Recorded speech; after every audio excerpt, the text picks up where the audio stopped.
Once again, it's the 2023 edition of the French Week Business Forum, like I've mentioned before, organized by the Franco-Nigerian Chamber of Commerce and Industry in partnership with the France-Nigerian Business Council. It is with great pleasure, ladies and gentlemen, that we have, for the first time in the history of our French Week celebration, the French Minister for Foreign Trade, Economic Attractiveness, and Foreign Nationals Abroad in our presence, Monsieur Oliver Best.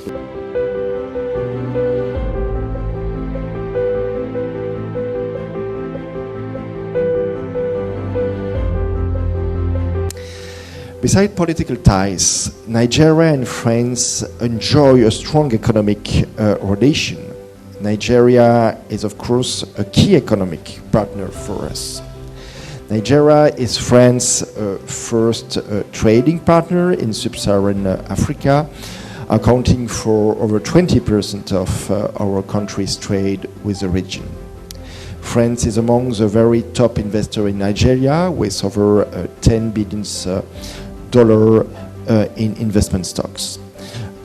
Together, the hundreds of French companies that have a permanent presence in Nigeria in a wide range of sectors employ over 10,000 people in the country, mostly Nigerians. These French companies are not just selling French products, they are actually investing in Nigeria's economy and creating jobs, factories, farms, and vocational training centers. This substantial presence is reflected in the strength of our bilateral institution. As far as Nigeria is concerned, Nigeria is actually open for business and French. What we do at the embassy, if you look at the embassy, for example, Business France is here, AFD Propaco is here, ensuring that companies are getting the necessary funding as far as impact project is concerned. Business France is in charge of leading a delegation of French companies for prospection in Nigeria. The Chamber of Commerce ensuring that we have over 400 members strong Chamber of Commerce in Nigeria, ensuring that we create an ecosystem for business exchanges here in Nigeria. I want us to roll up our sleeves. Very deep and interesting discussions will happen. The only way I know how to do anything on earth that I lay my hands on is to do it well. We had a very interesting discussion to start off today with the Honorable Minister, and quite frankly, we will start up very soon with an MOU for about $5 billion to use to support French and Nigerian businesses on infrastructure, on agri, on rail, on mobility, etc., etc.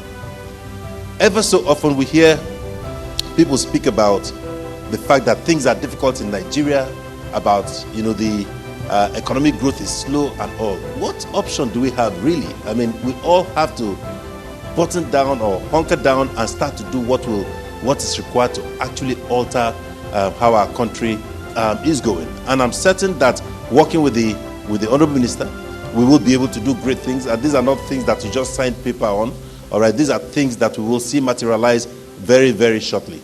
We gather here to discuss and connect and learn. We are contributing to build a stronger economic foundation that will benefit both nations. I encourage you all to actively participate, exchange ideas, employ the opportunity this summit offers.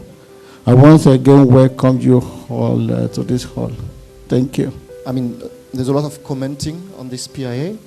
The truth is, it has the merit to exist, so we are happy to have something that gives us the rules of the game, basically. So the rules are difficult, but at least we know them and we can play. For us, we believe that it would be unheard of if we're importing crude to refine in Nigeria. So whatever production we have today in Nigeria should basically be assigned to the refineries in Nigeria. And so we're very happy that there's plan to increase production. The local content drive by Nigeria is not perfect, but the creative opportunities around the types of businesses that is evolving from this, if driven and supported by the right structure from government, encouraged by the international oil companies, will continue to create and conserve jobs in and around Nigeria. we have the tax rates, right, which has considerably reduced compared to what it used to be before the PIA came into effect, which was 85%. Now we have a threshold of about 60% hydrocarbon tax on your CIT if you're a company operating in the upstream sector.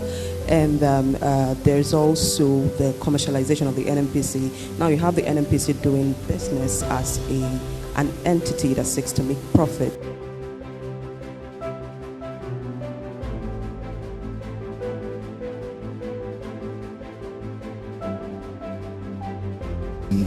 Let's be honest, 200 million people, we barely generate 4,000 megawatts. That's not even enough for one state in Nigeria, right? So, you would look at every successive government that we've had, and if they're unable to fix power, they're looked at as a failure. So really looking at the power sector, it's almost the way a government is perceived at the end of the administration. And unfortunately, over the last, 40 years, it's been the same story. We see the tech sector to be extremely important in the sense that it helps us with stimulating economic activities in a manner that is inclusive, not only to solve the problems that we're facing now. For example, we know there is very low level of trust between the people and the government. And government decided we should do conditional cash transfer. And Nigeria said, well, these monies will not get to the people because we saw rice where a bag was meant for a family and then half a bag got to a village. So we have said, why don't we use mobile technology to do conditional cash transfers? So even if you don't have a bank account, you get a credit on your mobile phone that you can use as food stamp, and that can be audited. That's technology.